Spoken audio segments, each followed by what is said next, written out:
நம்ம விஜய் ஜோசப் விஜய் சரிங்களா. விஜய்ன்னு சொன்னால் எனக்கு பிடிக்காது. அவர் என்னுடைய ஆள்.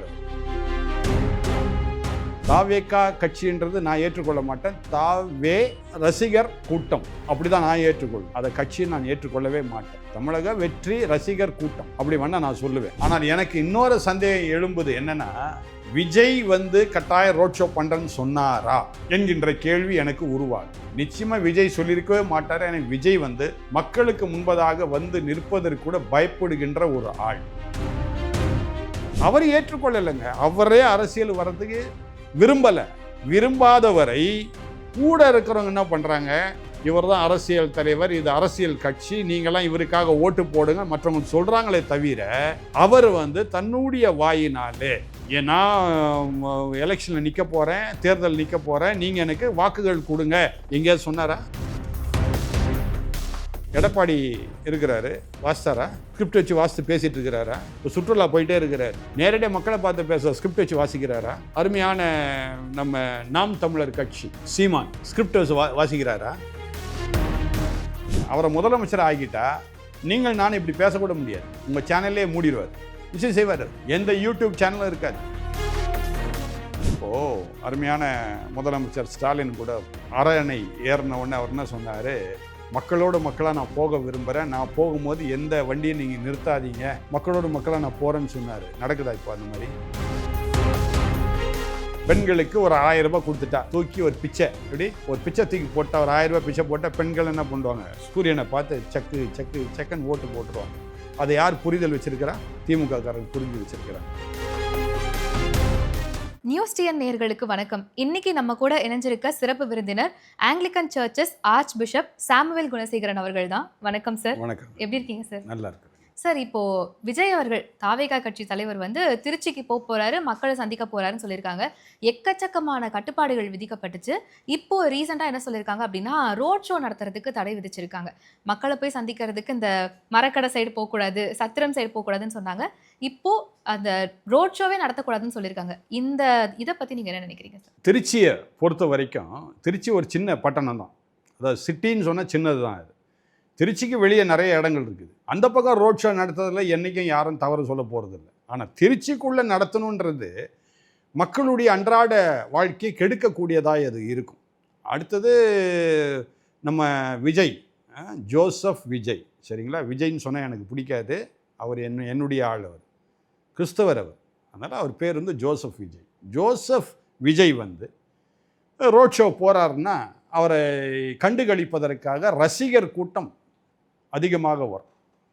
தாவேகா கட்சின்றது நான் ஏற்றுக்கொள்ள மாட்டேன். தாவே ரசிகர் கூட்டம் அப்படி தான் நான் ஏற்றுக்கொள்வேன். அதை கட்சியை நான் ஏற்றுக்கொள்ளவே மாட்டேன். தமிழக வெற்றி ரசிகர் கூட்டம் அப்படி வேணால் நான் சொல்லுவேன். அதை அவரை பார்ப்பதற்காக அநேக கூட்டம் வரதான் செய்யும். அதில் தப்பே கிடையாது. ஏன்னா ஒரு நல்ல ஒரு சினிமா நடிகர், அவ்வளோதான். இன்றைக்கு இந்த காலகட்டத்தில் சினிமா நடிகர். இப்போ அடுத்தது இன்னும் கொஞ்ச நாளில் பாலா வந்துடுவார், அவர் இடத்த பிடிச்சிடுவார் மக்கள் மத்தியில். அடுத்தது பார்த்தீங்கன்னா பாலாக்கு இதே மாதிரி பெரிய கூட்டம் வரும். நான் அப்போ பாலா ஒரு ரோட் ஷோ நடத்துகிறேன்னு சொன்னால் பெரிய கூட்டம் பார்க்கும். நடக்க தான் போகுது. இன்னொரு 6 மாதத்தில் பாருங்கள், பாலா விஜயுடைய இடத்துக்கு வந்துடுவார்.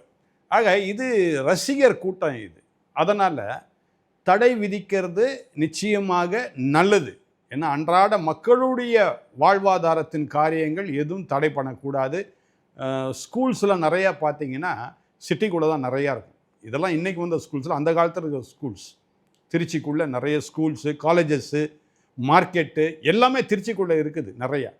வெளியேந்து பர்ச்சேஸ் பண்ணிட்டு போகிறாங்க, வெளியேந்து பிள்ளைங்க படிக்கிறாங்க. அது அவங்களுடைய அன்றாட வாழ்க்கையின் காரியங்கள் எதுவும் தடை இல்லாமல் இருப்பதற்காக இந்த ரோட் ஷோ தடை பண்ணுவது நல்லது. ஆனால் எனக்கு இன்னொரு சந்தேகம் எழும்புது. என்னென்னா, விஜய் கட்டாய ரோட் ஷோ பண்ணுறேன்னு சொன்னாரா என்கின்ற கேள்வி எனக்கு உருவாகுது. நிச்சயமாக விஜய் சொல்லியிருக்கவே மாட்டார். எனக்கு விஜய் மக்களுக்கு முன்பதாக நிற்பதற்கு கூட பயப்படுகின்ற ஒரு ஆள். ஏன் அப்படின்னு சொல்கிறேன்னா, இப்போ மதுரை மாநாடு நடந்தது இல்லையா? இப்போ விஜய் நிற்கும் போது பார்த்தீங்கன்னா ஏறக்குறைய பவுன்சர்ஸ் அவரை சுற்றி 10 பேர் நின்றுட்டு இருந்தாங்க. அப்போ இந்த 10 பவுன்சர்ஸையும் அவர் என்ன பண்ண முடியாது, ரோட் ஷோ கொண்டு வர முடியாது. விளங்குதா? ஸோ அவருக்கு நிச்சயமாக மக்களை சந்திக்கணும் என்கின்ற எண்ணமே கிடையாது. சார் இப்போ மாநாடுல வந்து பவுன்சர்ஸ் நிக்கிறாங்கன்னா அது ஒரு புரோட்டோகால்க்காக அதனால. ஆனா அவ்வளவு லட்சம் மக்கள் வந்தப்போ எல்லாரும் முன்னாடியும் போய் அவர் பேசுறாருங்கிறப்போ எந்த வகையில இது மக்கள பார்த்து அவர் பயப்படுறாருன்னு நம்ம எடுத்துக்க முடியும் சார்? வெரி குட், நல்ல கேள்வி நீங்கள் கேட்டீங்க. இப்போது ஒரு ஷூட்டிங் நடக்குது, சரிங்களா? ஷூட்டிங் நடக்கும்போது ஒரு மேடையில் அவர் பேச போகிறார், ஒரு மகாநாடில் பேச போகிறாருன்னு ஷூட்டிங். இதுதான் ஷூட்டிங், சரிங்களா? ஆனால் சினிமாக்காக ஷூட் பண்ணும்போது ஒரே ஒரு கேமரா இருந்திருக்கும். ஆனால் இங்கே ஷூட் பண்ணும்போது நிறைய கேமரா இருந்தது. ஸோ என்ன பண்ணுறாரு, அவருக்கு ஸ்கிரிப்ட் கொடுக்குறாங்க. எப்படி சினிமாவில் ஸ்கிரிப்ட் கொடுப்பாங்களோ அதே மாதிரி ஸ்கிரிப்ட் கொடுக்குறாங்க. இப்போ சினிமாக்காக அவர் போகும்போது என்ன பண்ணுவார், அவருடைய இந்த வேனில் தான் போவார், சரிங்களா? அந்த வேனில் தான் மேக்கப்லாம் போட்டுக்கிட்டு ரெடி ஆகிட்டு ரெடி அப்படின்னு சொன்னோன்னா வேனை விட்டு இறங்கி என்ன பண்ணுவார், அந்த மாநாடு நின்று அவருடைய ஸ்டைலை அவர் காட்டுவார். அதே தான் நடந்தது இல்லையா? வேறு ஏதாவது ஸ்டைலாக நடந்ததா? இல்லை சார். அழகாக காரில் மக்கள் மத்தியில் காரில் வந்து இறங்கினாரா? இறங்கி மற்ற கட்சிக்கார மாதிரி தலைவர்கள் மாதிரி இறங்கி மக்களோடு மக்களாக இணைந்து நடந்து வந்து மேடையில் வந்து உட்கார்ந்தாரா? இல்லையே. கரெக்டாக அவருடைய மேடைக்கு பின்னாடி அந்த வேன்லேருந்து இறங்கி நேராக மேடைக்குள்ளே தான் வராரு. மக்கள் மத்தியில் நடந்து வரலையே. சார் எந்த ஒரு கட்சி தலைவருமே அவ்வளோ பெரிய மாநாட்டில் மக்கள் மத்தியில் நடந்து வர மாட்டாங்களே சார். ஏன் நான் இதை கேட்குறேன்னா, இப்போ முதல்வர் ஸ்டாலின் அவர்கள் எடுத்துக்கிட்டோம் அப்படின்னா காரை விட்டு இறங்கி நின்னாரு. அவர் நின்னது கொளத்தூர் தொகுதியில். அவர் குறிப்பிட்ட மக்களை மட்டும்தான் வச்சிருந்தாரு. அந்த டான்ஸ் எல்லாம் பண்ணாங்கன்றப்போ எந்த ஒரு கட்சியை சேர்ந்த தலைவராக இருந்தாலும் அவங்களுக்குன்றது அந்த சேஃப்டி இருக்கும். இவ்வளவு பெரிய மாநாடுக்கு வராங்கன்றப்போ அப்படிதானே சார் வர முடியும்? அவ்வளவு லட்சம் மக்களுக்கு நடுவில் எப்படி கூட்டத்துக்குள்ள வர முடியும் சார்? நீங்கள் கேட்ட கேள்வி திரும்பி நான் வரேன். ஸ்டாலின் எதுலேருந்து இறங்கினாரு? கார்ல இருந்து இறங்கினாரு. இவர் எதுலேருந்து இறங்கினாரு? சார் அதான் ரோட் ஷோ பண்றாங்கன்னா பெர்மிஷனே கொடுக்க மாட்டேங்கிறாங்களே சார். இல்லை, மகாநாட்டிலே நீங்கள் பயப்படுறீங்களே சார். இல்லை சார், எனக்கு என்ன புரியலன்னா, இல்லைங்க, மகாநாட்டிலேயே நீங்கள் ஏன் காரில் வந்து இறங்க வேண்டியது தானே? நீங்கள் உங்கள் அந்த ஷூட்டிங் வேனில் வந்து இறங்குனீங்க. அப்போ ஷூட்டிங்காக வந்த மாதிரி தானே ஸ்டைல். அது ஷூட்டிங் மாதிரி ஸ்டைல் வந்தீங்க. ஏன் மக்கள்கிட்ட சாதாரணமாக பேச தெரியாதா? மக்கள்கிட்ட ஸ்கிரிப்ட் இல்லாமல் சாதாரணமாக பேச வேண்டியது தானே? ஒரு 4 பாயிண்ட்ஸ் மனசில் வச்சு பேச தெரியாதா? நீங்கள் பேச்சாளர் தானே? நீங்கள் சினிமாவில் நிறைய ஸ்கிரிப்ட் பேசி பேசி பழக்கம் தானே? ஏன் சாதாரணமாக பேசுறது தானே? அதுக்கு ஏன் ஸ்கிரிப்ட் தேவை? அந்த ஸ்கிரிப்டில் என்ன இருக்கு அதுதானே வாசித்துட்டு போனார் அவர். வேற ஒன்றும் பேசவே இல்லையே. அப்போது அவர் வந்து மக்களை சந்திக்கிறதுக்காக அவர் இல்லை, மக்கள் தான் அவரை சந்திக்கிறதுக்கு இருக்கிறாங்க. ஏன்னா அவர் நடிகர். ஆக மக்கள் அவரை சந்திக்க இருந்தால் என்ன அர்த்தம்? ரசிகர் கூட்டம். இப்போ நான் கூட ஒரு 2 நாளைக்கு முந்தி ஒரு திருமணத்துக்கு போயிருந்தேன். திருமணத்தில் திடீர்னு ஒருத்தர் வந்து என்ன பண்ணாங்க, கையெழுத்தனை கும்பிட்டாங்க, சிரித்தாங்க என்னை பார்த்து. நான் சொன்னேன், நீங்கள் யாருன்னு எனக்கு தெரியலையே அப்படின்னு. இல்லை உங்கள் யூடியூப் நிறையா பார்த்தேன், உங்கள் பேட்டிகள் நிறையா பார்த்தேன், அருமையாக நீங்கள் பேசுகிறீங்க, இவ்வளோ தைரியமாக உண்மையை பேசுகிறீங்க அப்படின்னா. அப்போ அவங்க யார்? அவங்க எனக்கு என்னுடைய ரசிகர். அந்த மாதிரி நிறைய ரசிகர் தமிழ்நாட்டில் இருக்கிறாங்க. என்னுடைய பேட்டியை பார்த்துட்டு எனக்காக உதவி செய்ய முன் வர்றதுக்கு நிறைய பேர் இருக்காங்க. அதே மாதிரி தான் அவரை ரசிப்பதற்காக, அவரை பார்ப்பதற்காக வந்த கூட்டமே தவிர அது கட்சியின் கூட்டமே கிடையாது. இவரும் கட்சியின் தலைவரே இல்லை. அவர் சொன்னாரா நான் கட்சி தலைவர்னு சொன்னாரா? என்னைக்காது நான் தான் தாவேகா கட்சியின் தலைவர் எங்கேயாவது குறிப்பிட்டிருக்கிறாரு இது வரைக்கும்? தயவுசெய்து சொல்லுங்கள் பார்ப்போம். மற்றவங்க தான் அவரை கட்சி தலைவர்னு சொல்கிறாங்களே தவிர அவர் தன்னை நான் தான் இந்த கட்சியின் தலைவர், நான் உங்களை வழி நடத்துகிறேன், நீங்களாம் எனக்கு உண்மை உள்ள தொண்டர்களாக இருக்கணும்னு எங்கேயாவது சொல்லியிருக்கிறாரா? அவர் ஏற்றுக்கொள்ளலைங்க. அவரே அரசியல் வர்றதுக்கு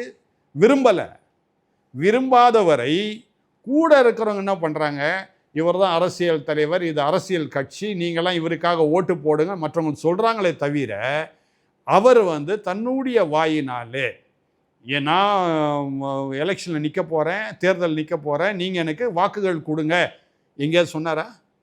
அந்த ஸ்கிரிப்டில் கூட எழுத மறந்துட்டாங்க. அதை ஒருவேளை அந்த ஸ்கிரிப்டில் எழுதியிருந்தால் அதையும் வாசித்து சொல்லியிருப்பார். சரிங்களா சார்? இப்போ முதல்வர் அவர்கள் ஒரு ஸ்டேஜ் ஸ்பீச் கொடுக்குறாரு அப்படின்னா அதுலேயும் ஸ்கிரிப்ட் வச்சு தான் எழுதுறாங்க.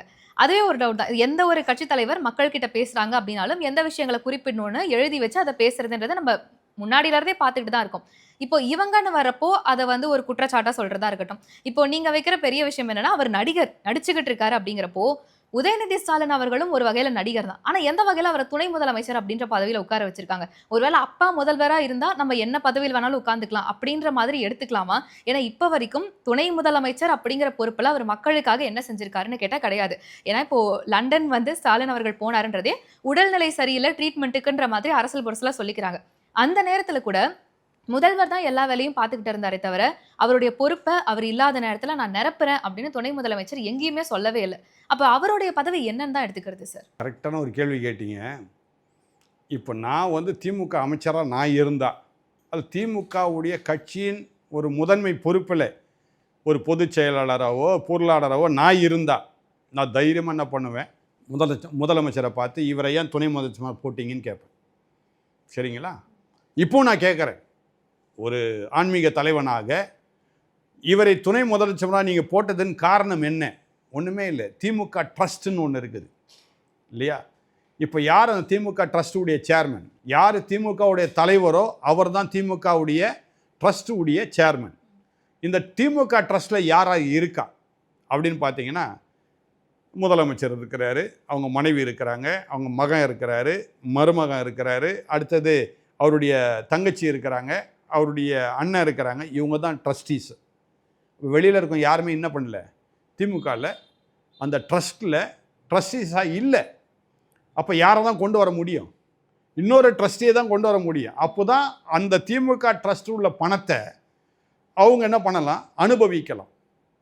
அப்போ ட்ரஸ்டீஸ் தான் அனுபவிக்க முடியும். அதற்காக தான் இப்போ அடுத்த ட்ரஸ்டியாக, அடுத்த ட்ரஸ்டுடைய மேனேஜிங் ட்ரஸ்டியாக கொண்டு வருவதற்காக உதயநிதியை அவர்கள் கொண்டு வந்திருக்கின்றார். துணை முதலமைச்சராக கொண்டு வந்திருக்காங்க. நல்ல ஒரு காரியத்தை நீங்களே சொல்லிட்டீங்க. அதாவது முதலமைச்சர் இல்லாத காலகட்டத்தில் துணை முதலமைச்சர் தான் என்ன பண்ணியிருக்கணும், எல்லா விதமான காரியத்தையும் செய்திருக்கணும். துணை முதலமைச்சருக்கு என்ன செய்யணும்னு இப்போ வரைக்கும் தெரியாது. சரிங்களா? முதலமைச்சருடைய பதவியுடைய ஒரு ஸ்தானம் என்ன, அந்த பதவியுடைய ஒரு மேன்மையான காரியம் என்னன்னு இப்போ வரைக்கும் அவருக்கு தெரியாது. ஏன்னா அவருக்கு தெரிஞ்செல்லாம் சினிமா துறையில் தான் அவருக்கு எல்லாமே தெரியும். அடுத்த ஒரு காரியம் நீங்கள் சொன்னீங்க, எல்லா தலைவரும் ஸ்கிரிப்ட் வச்சு தான் வாசிக்கிறாங்க. எடப்பாடி இருக்கிறாரு, வாசித்தாரா? ஸ்கிரிப்ட் வச்சு வாசித்து பேசிகிட்டு இருக்கிறாரா? இப்போ சுற்றுலா போயிட்டே இருக்கிறார், நேரடியாக மக்களை பார்த்து பேச ஸ்கிரிப்ட் வச்சு வாசிக்கிறாரா? அருமையான நம்ம நாம் தமிழர் கட்சி சீமான் ஸ்கிரிப்ட் வச்சு வாசிக்கிறாரா? அருமையான அன்புமணி ராமதாஸ் ஸ்கிரிப்ட் வச்சு வாசிக்கிறத பார்த்தீங்களா? அல்லது ராமதாஸே இருக்கட்டும், ஸ்கிரிப்ட் வச்சு வாசிக்கிறாரா? சரி, திருமாவளவனே இருக்கட்டும், அவங்க கட்சியில் இருக்கிற திருமாவளவனே இருக்கட்டும், ஸ்கிரிப்ட் வச்சு வாசிக்கிறத பார்த்தீங்களா? இப்போ நீங்கள் சொல்கிறத பார்த்தா எல்லா கட்சிக்காரும் ஸ்கிரிப்ட் வச்சு வாசிக்கிறாங்க நீங்கள் சொல்கிறீங்க. இல்லை, முதலமைச்சர் வாசிக்கிறார். ஏன் அப்படின்னா அவருக்கு என்ன நடக்குதுன்னு அவருக்கே தெரியாது. அதனால் மற்றவங்க எழுதி கொடுக்குறாங்க, அதை அப்படியே பார்த்து வாசிக்கிறார். நான் என்ன சொல்கிறேன், நீங்கள் பார்த்தீங்களா இல்லையான்னு தெரில, ஒரு பேட்டியை லண்டன் வரார், லண்டன் வந்தோன்னே ஒரு பேட்டி எடுக்கிறாங்க, அதில் கூட ஸ்கிரிப்ட் எழுதியிருக்குது. ஏங்க நீங்கள் போய் பார்த்துட்டு வந்து சொல்ல தெரியாதா? அது ஸ்கிரிப்டில் இருந்தால் தான் நீங்கள் வாசிப்பீங்களா? அப்போ எல்லாமே பொய்யான காரியம். அது புரியுதுங்களா? ஸ்கிரிப்ட் என்பது பொய்யான காரியங்களை எழுதி வைத்து வாசிப்பது தான் ஸ்கிரிப்ட். சரிங்களா? அதனால் துணை முதலமைச்சர் பாவம் உதயநிதி நல்ல தம்பி தான். என்ன பண்ணுறது, அப்பா சொல்கிறாரு, டேய் நமக்கு நம்ம ட்ரஸ்ட்டை நம்ம காப்பாற்றணும், நம்ம குடும்பம் இந்த பணத்தை அனுபவிக்கணும், திமுகவுடைய பணத்தை அனுபவிக்கணும், அதுக்கு நீ அடுத்தது ட்ரஸ்டி தலைவராக வந்தால், மேனேஜிங் ட்ரஸ்டியாக வந்தால் தான் நல்லது, வேறு யார்கிட்டையும் கொடுத்துட்டு வேறு மாதிரி போயிடும் அது. அதனால் இது குடும்ப ட்ரஸ்ட், திமுக என்பது குடும்ப ட்ரஸ்ட். இதை நம்பி மக்கள் வாழ்ந்துட்டு இருக்கிறாங்க, பாவம் மக்கள். அதான் நான் சொல்ல முடியும். Okay sir. இப்போ திமுகனே எடுத்துக்கிட்டோம் அப்படின்னா, சமீபத்தில் நடந்த எல்லா பிரச்சனைகளுக்கும் சரி, முதல் ஆளாக வந்து நின்னது அமைச்சர் சேகர் பாபு அவர்கள் தான். அவர் வந்து பேருக்கு சொல்லப்படுறது அறநிலையத்துறை அமைச்சர். ஆனா எல்லா கோவில்களும் சரியா இருக்கான்னு கேட்டா கிடையாது. அதுல எக்கச்சக்கமான பிரச்சனைகள் இருக்கு. இன்னைக்கு கூட ஒரு கோவில்ல வந்து உள்ள பிரதானமா வந்து மழை தண்ணிலாம் வந்துருச்சுன்னு சொல்றாங்க. அதுக்கு பதிலே கிடையாது. இருந்தாலும் வேற எந்த ஒரு துறை சார்ந்த பிரச்சனைனாலும் அவர் தான் நிக்கிறாருங்கிறப்போ பேசாம அவரையே துணை முதலமைச்சர் ஆக்கியிருக்கலாமே. நான் என்ன சொல்றேன், நீங்க துணை முதலமைச்சர் ஆக்கணும்னு நினைக்கிறீங்க? முதலமைச்சர் ஆக்கிருங்க. அவர் தானே எல்லாம் வந்து கேட்குறாரு, எல்லா துறையில் அவர் தானே வந்து நிற்கிறாரு, அவர் தானே பேச, முதலமைச்சர் ஆக்கிருங்க அவரை. அருமையான சகோதரன் சேகர் பாபு முதலமைச்சர் ஆக்கிருங்க. அவரை முதலமைச்சர் ஆக்கிட்டா நீங்கள் நான் இப்படி பேசக்கூட முடியாது. உங்கள் சேனல்லே மூடிடுவார், நிச்சயம் செய்வார். அவர் எந்த யூடியூப் சேனலும் இருக்காது, எந்த மீடியாவும் இருக்காது, எல்லாத்தையும் க்ளோஸ் பண்ணுவார். அவருக்கு ஆதரவாக பேசுகிறவங்க மட்டும் இருப்பாங்க. அதனால் அவரே முதலமைச்சர் ஆக்கிடலாம், அது இன்னும் நல்லா இருக்கும். Okay sir. இப்போ தமிழ்நாடுன்னு எடுத்துக்கிட்டோம்னா தினம் தினம் எவ்வளவோ பிரச்சனைகள் நடக்குது. பெண்களுக்கு பாதுகாப்பு இல்லாமல் போறதா இருக்கட்டும், சாலையில குழி தோண்டி வச்சிருக்காங்க, அதுல ஒருத்தர் விழுந்து இறந்து போறாருன்ற மாதிரி நிறைய பிரச்சனைகள் நடக்குது. ஆனா திமுக சார்பில் வைக்கப்படுற குற்றச்சாட்டுகள் எல்லாமே ஒண்ணு தாவேகாவை பத்தி இருக்கு, இல்ல அதிமுகவை பத்தி இருக்கு. சமீபத்தில் கூட துணை முதலமைச்சர் உதயநிதி ஸ்டாலின் என்ன சொல்லியிருக்காரு அப்படின்னா, எடப்பாடி பழனிசாமி அவர்களே அதிமுகவினுடைய பொதுச் செயலாளராக இருக்கட்டும், அப்பதான் எங்களுக்கு வேலை சுலபமா முடியும் அப்படின்ற மாதிரி. ஆக்சுவலா நீங்க மக்களுக்கு எதுவுமே செய்யல. ஆனாலும் இந்த மாதிரி எல்லாம் சொல்றீங்க அப்படின்னா, தெரிஞ்சு பேசுறீங்களா, தெரியாம பேசுறீங்களான்னு ஒரு டவுட் வருது இல்லையா சார்? மக்கள் மேலே எந்த அக்கறையும் இல்லையே அவங்களுக்கு. அக்கறை இருந்தா இப்போ நீங்கள் சொன்ன அத்தனை காரியம் அவங்க செய்திருப்பாங்க. அவங்களுக்கு அந்த அறிதலே கிடையாது, புரிதலும் கிடையாது. மக்கள் எப்படி போனால் அவங்களுக்கு என்ன வந்தது? தேவையே இல்லையே அவங்களுக்கு. இப்போது அருமையான முதலமைச்சர் ஸ்டாலின் கூட அரணை ஏறின உடனே அவர் என்ன சொன்னார், மக்களோடு மக்களாக நான் போக விரும்புகிறேன், நான் போகும்போது எந்த வண்டியை நீங்கள் நிறுத்தாதீங்க, மக்களோடு மக்களாக நான் போகிறேன்னு சொன்னார். நடக்குதா இப்போ அந்த மாதிரி? இல்லை சார். இல்லை. இப்போது ஒரு 4 நாட்கள் முன்பதாக கூட அவர் வராரு, உடனே எல்லா இடத்துலையும் நிறுத்திட்டாங்க. அப்போ நான் புரிந்து கொண்டேன், முதலமைச்சர் லண்டன் போகிறாரு, அதனால தான் நிறுத்தியிருக்கிறாங்கன்னு புரிஞ்சுக்கிட்டேன். அப்போ நான் டைவர்ட் பண்ணி வேறு பக்கமாக போக வேண்டிய நிலைமை. அப்போது இது மக்களாட்சி நடக்குதா? இது மக்களாட்சி இல்லை, அவங்க ஆட்சி நடக்குது, குடும்ப ஆட்சி நடக்குது, சுய ஆட்சி நடந்துகிட்டு இருக்குது. அதனால் அவங்களுக்கு மக்கள் மீது உள்ள எந்த அக்கறையும் இருக்கவே இருக்காது. நாம் ஏன் அதை மக்கள் மேலே அவங்க நிச்சயமாக அக்கறையாக இருப்பாங்க நாம் நினைப்பது தான் நம்மேல் தான் தவறு. அதனால தான் வருகின்ற 2026 தேர்தலிலே திமுக தயவுசெய்து எல்லாம் மறந்துடுங்க, உதயசூரியனை மறந்துடுங்க. உதயசூரியன் மேகத்தில் மறந்துடுச்சு அப்படி நம்ம எடுத்துக்கொள்ளுமே. மேகத்தில் மறைஞ்சிடுச்சு உதயசூரியன், அதுக்கு வேலையே இல்லை. அதை திரும்ப நம்ம இழுத்து கொண்டு நம்ம போட்டோம்னா நம்ம தலையில மண்ணளி நம்ம போட்டுக்கிறோம்னு அர்த்தம். சார் ஆனா அவங்க அப்படி சொல்லலையே சார். 2026 தேர்தலில் திராவிட மாடல் 2.0 வரும் அப்படின்ற மாதிரி சொல்றாங்க. ஏன்னா 4.5 வருஷமா அவங்க பெருசா மக்களுக்கு எதுவுமே செய்யல. ஆனா இப்ப சமீபத்துல பார்த்தோம் அப்படின்னா ஓரணியில் தமிழ்நாடு, நலம் காக்கும் ஸ்டாலின், உங்களுடன் ஸ்டாலின் எக்கச்சக்கமான திட்டங்களை வாரி இறைக்கிறாங்க. அதெல்லாம் நல்லா நடக்குதான்னு கேட்டா அது டவுட் தான். பட் இருந்தாலும் இவ்வளவு திட்டங்கள் கொடுக்குறோங்கிறப்போ மக்களுக்கு திட்டங்கள் தான் ஞாபகம் இருக்கும். ஸோ எப்படி இருந்தாலும் ஓட்டு போட்டுருவாங்கன்ற தைரியத்தில் இருக்காங்களா சார்? இல்லைங்க, அவங்க எவ்வளோ சொன்ன 2.0 சொன்னாங்களா? நான் சொல்கிற 5.0 வாங்குவாங்க. ஏன் தெரியுமா? இப்போ 1000 ரூபாய் கொடுக்க ஆரம்பிச்சிட்டாங்க பெண்களுக்கு. இப்போ என்ன பண்ணுறாங்க, தீபாவளி சிறப்பு கிஃப்டாக என்ன பண்ணுறாங்க, 3000 ரூபாய் கொடுக்குறதா இருக்கிறாங்க பெண்களுக்கு. யாருக்கு? பெண்களுக்கு. பெண்களுக்கு என்னென்னா பெண்கள் மேலே அவ்வளோ அக்கறையும் அவங்களுக்கு. சரிங்களா? இப்போ கொஞ்ச நாள் அந்த லிப்ஸ்டிக் பஸ்லாம் கொஞ்சம் கொஞ்சம் காணாமல் போயிடுச்சு. கொஞ்சம் கொஞ்சமாக காணாமல் போயிட்டே இருக்குது லிப்ஸ்டிக் பஸ்ஸு. நிறையா இருந்தது ஆரம்பத்தில், இப்போ கொஞ்சம் கொஞ்சமாக காணாமல் போகுது. அது ஒன்று. ஆக இந்த பெண்களை எப்படி பிடிக்கணும்னு அவங்களுக்கு நல்லா தெரியுது. பெண்களுக்கு ஒரு 1000 ரூபாய் கொடுத்துட்டா தூக்கி ஒரு பிச்சை, எப்படி ஒரு பிச்சை தூக்கி போட்டால், ஒரு 1000 ரூபாய் பிச்சை போட்டால் பெண்கள் என்ன பண்ணுவாங்க, சூரியனை பார்த்து சக்கு சக்கு சக்குன்னு ஓட்டு போட்டுருவாங்க. அதை யார் புரிதல் வச்சுருக்கிறா? திமுககாரங்க புரிஞ்சு வச்சுருக்கிறாங்க. கட்டாயம் அதை செய்ய தான் போகிறாங்க. இந்த மக்களும் நீங்கள் 2.0 சொன்னீங்க, 5.0 போடுவாங்க. ஏன்னா பிச்சைக்கார ஜனங்கள்ல, 1000 ரூபாய் பிச்சை எடுக்கிற ஜனங்க. 1000 ரூபாயோட சம்பாதிக்க உனக்கு வக்கி இல்லையா? எவ்வளோ கேவலமாக இருக்குது. அவன் பணத்தையாக கொடுக்குறான், ஓன் பணத்தை கொடுக்குறான். திரும்ப எல்லாத்துலேயும் வரி ஏற்றியாச்சு, வீட்டு வரி ஏற்றியாச்சு, வீடு புதுசாக வாங்கினா ரெஜிஸ்ட்ரேஷன் காசு அதிகமாகிடுச்சு, இபி எல்லாம் ஏற்றியாச்சு. அப்போது யாருடைய காசு இதெல்லாம்? நம்ம காசை திரும்ப கொடுக்குறான். என்ன அதுக்காக இந்த ஜனங்க என்ன சொல்கிறாங்க, நம்ம காசை தானே கொடுக்குறாங்க, அதனால தான் நாங்கள் வாங்கிக்கிறோம். வாங்கிக்கோ, ஏன் கொண்டு போய் அங்கே போய் குத்துற? மறுபடியும் ஏன் அவங்களுக்கு வாக்கு நீ கொடுக்குறேன்னு நான் கேட்குறேன். நான் அவன் காசு கொடுத்தா வாங்கிக்க, தவறே இல்லை. ஏன்னா அவன் வீட்டு காசை கொடுக்கல, உன் வீட்டு காசை திரும்ப கொடுக்குறான், வாங்கிக்கொள். ஆனால் அவனுக்கு திரும்ப வாக்களிக்காதே அப்படின்னு சொல்ல வரேன். ஜனங்களுக்கு அறிவோடு செயல்பட்டால் நல்ல ஜனங்க, அறிவில்லாமல் செயல்பட்டால் நான் என்ன பண்ண முடியும்? மறுபடியும் உதயசூரியன் தான் வரணும். அது உதயமே கிடையாது, அது அஸ்தமிட்டுச்சு, முடிஞ்சு போச்சு, அதோடைய காலம் முடிஞ்சு போச்சு. இனிமேல் திரும்ப வரும் நீ நினச்சேன்னா வரவே வர. ஏன்னா இந்த ஆட்சி அருமையான தளபதி மு.க. ஸ்டாலின் கையில் இல்லை. மு.க. ஸ்டாலின் நல்ல விவரமாக நன்றாக இருந்தார் என்றால் நானே அவருக்கு ஆதரவு கொடுப்பேன். நிச்சயமாக அவருடைய கரங்களிலே இந்த ஆட்சி இல்லை. அதனால் திரும்ப திமுகவை திரும்ப கொண்டு வந்தால் நாமே தலையில் மண்ணள்ளி தூக்கி போட்ட மாதிரி அர்த்தம். சார் இப்போ கூட்டணி கட்சிகள்னு இருக்காங்க அப்படின்னா அவங்களுடைய முக்கியமான வேலை என்ன அப்படின்னா, ஆளுங்கட்சி ஏதாவது ஒரு தவறு செய்கிறாங்க அப்படிங்கிறப்போ நீங்கள் சண்டை கூட போட வேணாம், ஆனால் எடுத்து காட்டணும் நீங்கள் இந்த பண்ணுறீங்க, இது மக்களுக்கு பாதிப்பை கொடுக்கும் அப்படிங்கிறதான். ஆனால் இப்போ வரைக்கும் விசிகாவாக இருக்கட்டும் இல்லை பிற கூட்டணி கட்சிகளாக இருக்கட்டும் அதை செய்கிற மாதிரியே தெரியல. அவங்க மறுபடியும் சொல்கிற வார்த்தை என்ன, கோரிக்கையாக வச்சுருக்கோம், நாங்கள் பேச்சுவார்த்தை நடத்திக்கிட்டு இருக்கோம் அப்படிங்கிறதான். அப்போ என்னதான் இவங்க சொல்ல வராங்க சார்? ஏன்னா விசிகா சார்பில் சொல்லப்படுறதுன்னு என்ன நடந்தாலும் நாங்கள் கூட்டணியை விட்டு வரமாட்டோம், திமுக கூட்டணியோட ஸ்ட்ராங்காக இருப்போம் அப்படின்னு. அப்போ உங்களுக்கு கூட்டணி, சீட்டு, தொகுதி இதெல்லாம் தான் முக்கியமா? மக்கள் முக்கியம் இல்லையா? அப்போ நீங்கள் மக்களுக்காக குரல் கொடுக்குறேன்னு இந்த ஸ்டேஜ் ஏறி பேசுறது எல்லாமே பொய்யா? இந்த சாலை பணியாளர்கள் இந்த போராட்டம் நடந்த சமயத்தில் அருமையான தம்பி திருமாவளவன் ஏதோ 2 வார்த்தையை விட்டார். விட்டவுடனே அவருக்கு ஏதோ ஒரு செக் வச்சுட்டாங்க திமுகலேருந்து, உடனே அமைதியாயிட்டார். சரிங்களா? ஆக இப்போது இவங்க கூட்டணியில் இருக்கிற மற்ற கட்சிகள் ஏதாவது பேசினா என்ன பண்ணுறாங்க, உடனே அவங்க என்ன பண்ணுறாங்க, அவங்களுக்கு ஏதாவது செக்கை வைக்கிறாங்க, வச்சோன்னா அவங்க அமைதியாகிடுறாங்க. வேறு வழி இல்லை.